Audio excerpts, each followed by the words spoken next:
from Tajikistan.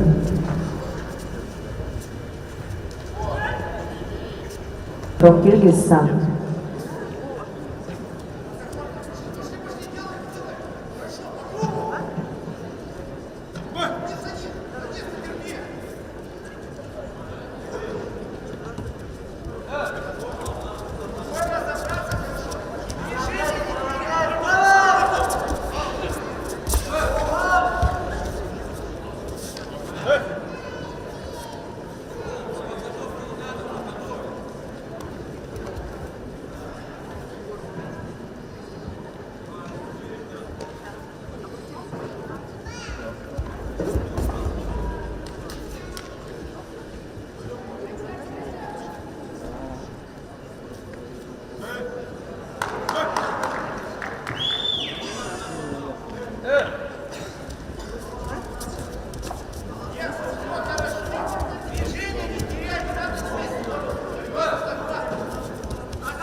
On tatami 2, winner in blue judogi, Yusri Berhan Babayan, Mongolia.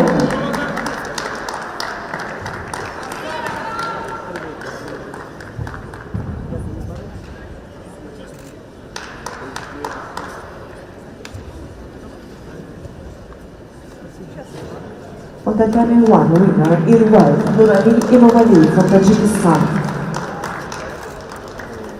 Татами 2, весовая категория до 70 килограммов. Четвертьфинал. В белом дзюдоге Тамара Лищенко, Россия.